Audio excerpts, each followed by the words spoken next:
So I for one did not ask for a Goodyng book, but hey, we got it anyways. And as always, I'll go ahead and give my non-spoiler thoughts first, then I'll do the storyline breakdown.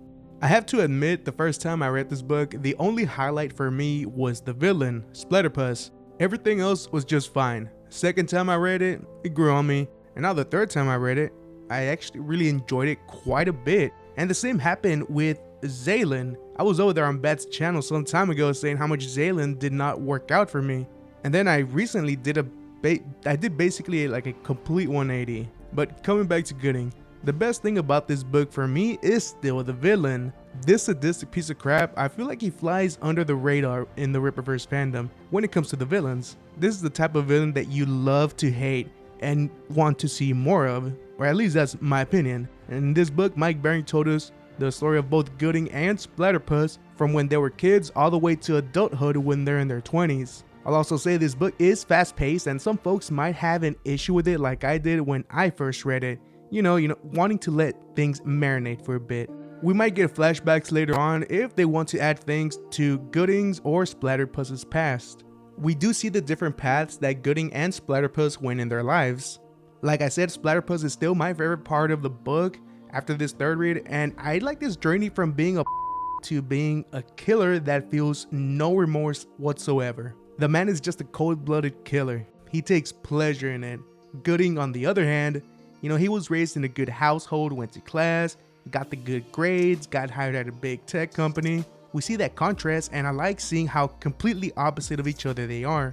I'll say I'm more excited to see more of Splatterpuss than Goodyng, and I'm not saying that Goodyng is a bad character. He grew on me actually.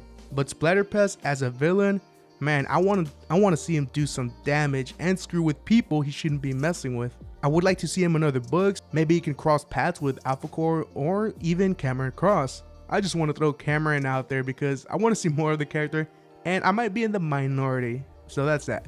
If there's an official Goodyng number 1, I would totally be good with it now, unlike when I first read it almost 2 years ago, I think. Turns out I guess I just needed to be more patient. I do prefer this book over Zaylin though. Sorry, Chuck. I still think an extra page or 2 of action between Goodyng and Splatterpuss would have been better, and the same thing during a night mission with Splatterpuss. I feel like they ended too quickly in those scenes. A prison escape scene could have been a more interested or more thrilling as well.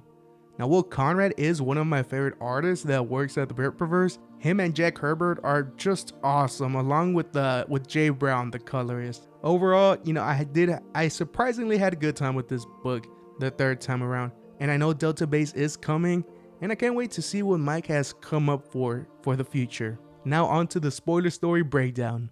We begin when Cato Goodyng is about 9 or 10 years old during the Great War of Separation. While he's having dinner with his parents, Mike establishes Cato as a very intelligent kid taking calculus in the 4th grade. We then get a time jump to Cato's freshman year in high school, where a bully named Ron Hodges makes Cato his target. After getting hit in the gut by Ron, a girl named Gina comes over to help out Cato. They become friends, and Cato decides he's going to think about how to deal with this bully. One day after Ron hits Cato again, it becomes the last time because Cato goes home and gets thumbtacks and glues them onto a piece of board. And the next school day when Ron goes for the punch, he ends up making impact on the thumbtacks, and that was the last time that Ron bullied Cato in school. Fast forward 4 years after graduation, Cato is hanging out at the beach along with other graduates, and this man approaches him to recruit him. Apparently a company called Madwire sees potential in him, and they want to pay for his college, and he eventually agrees to it.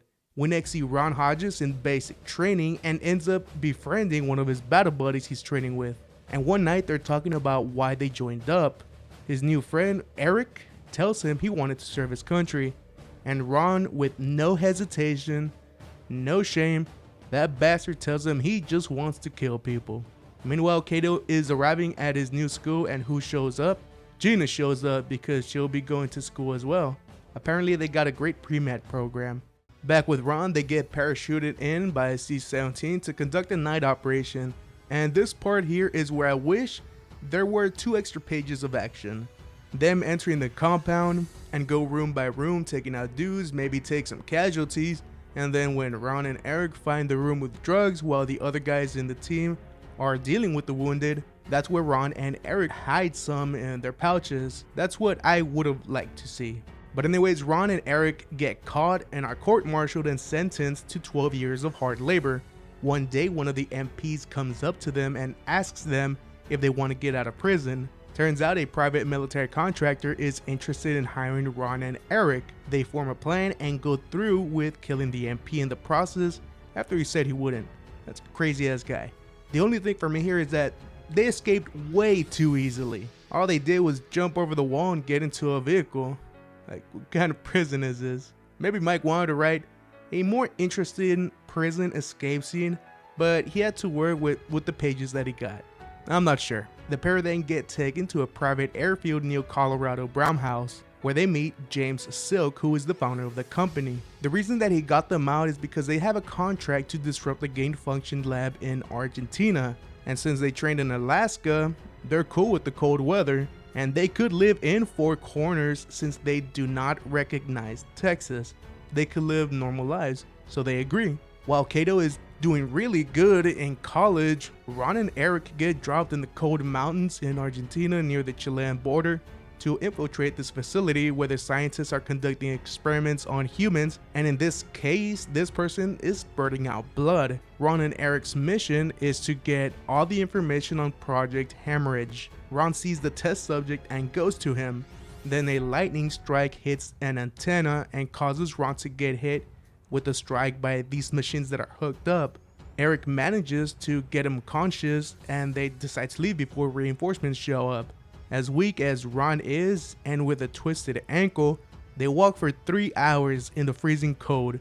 As I was reading, I was thinking, damn, this sucks. I hope they make it. I completely forgot they were the villains for a bit. Meanwhile, Kato is doing his thing at the company, doing research and whatnot, making good money, making new friends, and even getting married. During his honeymoon, he's called in for work and his company wants him to put everything down to take on a project. After talking with the wife, he begins thinking about going on his own and working for himself. When he arrives at work, he's not permitted to enter the building, and security tells him they'll mail his belongings. Goodyng takes off as an entrepreneur, creating Bass Jammer, which is a device that'll basically shut out loud music. He's playing around with these suits that bullets cannot penetrate, which, by the way, Eric, we eventually need Goodyng to be in this type of suit if he's going to have to deal with dangerous threats such as Splatterpuss, amongst others. Just saying. They start making movies of a fictionalized version of Goodyng. He starts taking martial arts classes. He is living the good life right now. While all of this is happening, Ron Hodges learning about these new unnatural things that he can do, like lower his heart rate, and not only his but others as well. His boss wants to know if he can make hearts race, so he tests this on a freaking dog, and this bastard ends up killing the dog. He didn't stop there. They brought in an employee who sold company secrets to a competitor and killed his ass too. Oh, and Ron, i.e. Splatterpuss, can fly as well, so if he gets too close to you, it's game over, as we'll see later on. Goodyng and one of his employees are watching the news regarding the death of the employee that Splatterpuss killed. Turns out Goodyng was doing research of a similar topic. As he says, "My research into magnetic induction in blood work indicates it's possible to artificially induce an aneurysm. The goal of Goodyng's is to prevent murder." After Goodyng and his assistants finish for the day, Dean, which is one of Goodyng's assistants, meets this mysterious man at a diner. The man gives Dean an envelope full of money, and it turns out that Dean has been selling trade secrets to someone else. After Dean leaves the diner, Splatterpuss flies in, shakes his hand, and gives him an aneurysm, killing him as a result, and ends up taking the cash. Cops arrive at Goodyng's place and they let him know that his assistant was found dead in the dumpster. Goodyng tells Helga to get everything Dean was working on to get to the bottom of this. Teracenagin. The possibilities are endless. More on that word later. They look at the satellite imaging and find out that it is his old high school buddy, Ron Hodges, the one that killed Dean. Goodyng is then determined to bring him to justice. During a conversation with his wife, Goodyng says that Ron is coming to him. He figures out Procurement Incorporated has hired him. And also, procurement is working for a think tank in Dubai. I'm curious as to what's the deal with Dubai. Gooding prepares himself for him and Ron's reunion at the auditorium, and Ron goes for the kill, but of course Gooding isn't falling for it and ends up throwing a dinner plate at Splatterpuss. They engage in a fight. Gooding whips out his handgun, but Splatterpuss's suit is bulletproof. Ron goes for a punch and sends Gooding flying, but of course his shoe isn't just a shoe, it's a gadget as well. Gooding throws Ron a knife and Ron stops it only to unleash a tap of gas, and Gooding ends up tranquilizing him, then calls the authorities. Gooding tells the cops that he used his technology to transition to whatever he is now. He says procurement stole technology from him, but if he only knew how deep it goes. Guess Gooding doesn't know that a company in Argentina was playing around first with this type of research. After this incident, Gooding offers his services of extinguishing fires in the county he resides in. The news reporter in the news says that Splatterpuss is in an induced coma under police guard. A supposed Texas Ranger arrives that turns out to be Eric Spies, Ron's friend, and breaks him out. The cops let Gooding know about his escape and offer Gooding protection, but he declines the offer. And I like what Gooding tells them. Criminals must know that we are not only impervious to their attacks, but will meet any transgression with a swift and commensurate response. He basically says, this is Texas, bitch. And that's where this book ends. Before I end this video, I want to go back to that word, Teracenagin. That word we first heard back in ISOM number 2 when Avery is visiting Gooding's compound and they're talking about the creatures that were back in Avery's security house. Gooding tells Avery that he found a trace of Teracenagin, and it's something similar to a molecule that is not in human DNA. Every time Gooding has come across it, a peculiar type of being was involved. Gooding tells him that there's things that they can scientifically identify that helps them understand life. Gooding gives him the analogy of how we have our own unique scripts, but the actors are the same. When it comes to Teracenagin, this creature that had this molecule or whatever it is, he's like being from a whole different industry rather than from just a different studio. So yes, this new element, Teracenagin, is of great interest in the bigger picture, because there are probably many creatures that carry this, and most if not all are from the Under Earth.